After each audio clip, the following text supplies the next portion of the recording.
It has only been less than 100,000th of a galactic rotation since the Galactic Federation been introduced to the fascinating species that is the humans. Only mildly above most of the galactic averages, the only notable features we've been able to observe from them are their unparalleled determination and their remarkable abilities within war. The Awisht naively thought that the humans, only recently having created spacefaring war fleets, would be easy pickings. With overwhelming numbers and firepower, they believed that stealing the segmented stellar collector, what the humans call a Dyson swarm, of the Sol system would be easy. The resulting war taught the Galactic Federation of what the humans call mosaic warfare, and many nations are currently working on implementing it. However, many have asked how the humans could possibly have developed such an abstract strategy. Small, independent groups with strange compositions moving and attacking with separate goals. Not only have the humans used this strategy, but anthropologists have discovered that humans have been using this type of strategy for almost 1,000th of a galactic rotation. Against whom? Each other. As we know, humans are the only species to evolve from a sedentary hunter-gatherer lifestyle. Every other sentient species evolved from only one of the two, either remaining completely nomadic or staying put as a farming civilization, with the latter usually being much more effective. The benefits of only choosing one are obvious. If you were to follow the path of the humans, a path once thought impossible, you would inevitably turn your own hunter-gatherer instincts against your own. How could a species develop to the industrial age, much less the space age, when it is within your instincts to attack the rival settlements of your own species? The humans thought otherwise, nay, the exact opposite. Humans are territorial, materialistic, and selfish. While they obviously sense they must limit these instincts to an extent, they also see these traits are their greatest strengths.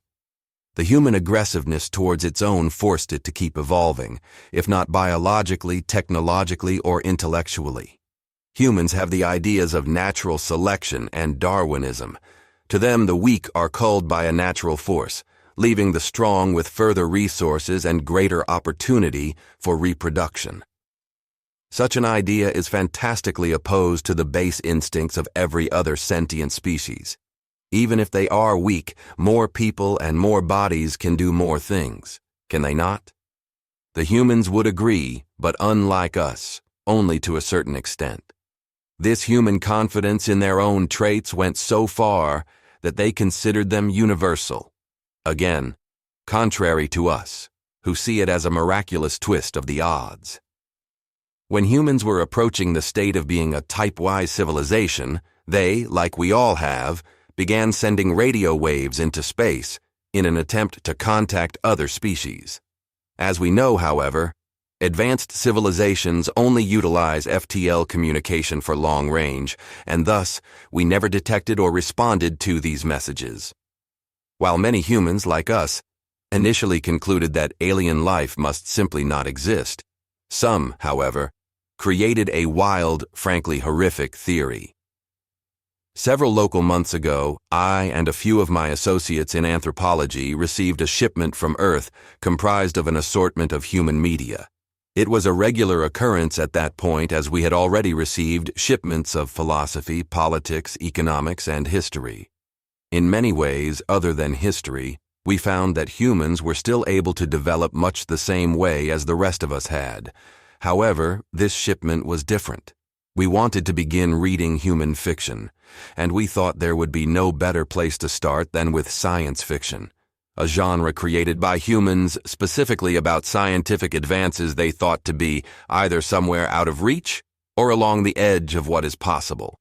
Of course, much within this genre was indeed impossible, particularly the founding book of this genre, Frankenstein, which told the story of a man bringing a living being back to life. Completely absurd. As we begin flipping through many of the stories, however, I eventually found a novel titled The Dark Forest.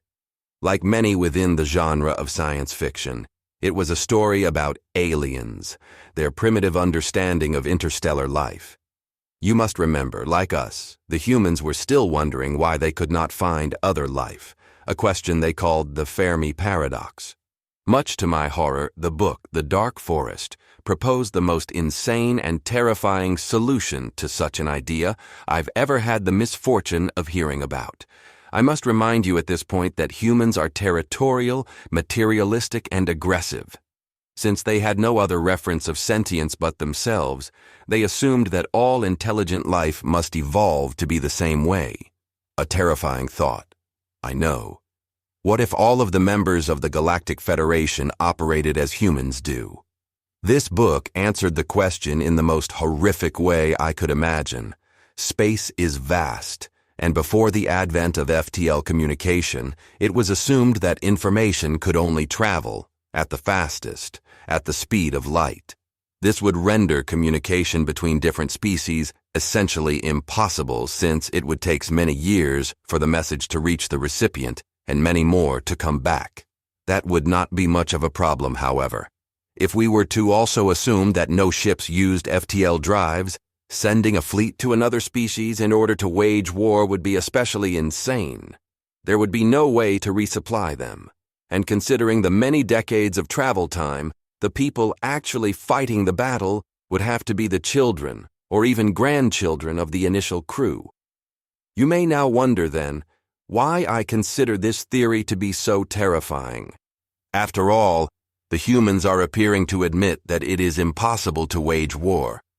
You should know that humans very rarely consider something impossible. While war, per se, may not be able to be waged, conflict and tension are. The humans then designed what we would consider a mostly benign weapon, but one that's implications become devastating given the context, the microplanet killer. The design is decently well known. Accelerate a couple mass units to a fraction of the speed of light and slam it into a planet. It's the perfect weapon for destroying enemy colonies. Render the planet uninhabitable by triggering massive seismic events, but leave the resources available for harvesting. What you should recognize given this situation, however, is that the humans don't believe there is a way to detect this. Indeed, in this situation, a swarm of these extinction-causing weapons would impact the planet before they even had the chance to notice they were coming.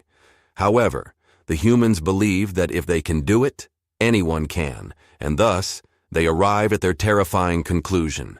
Space is empty because everyone has already killed each other.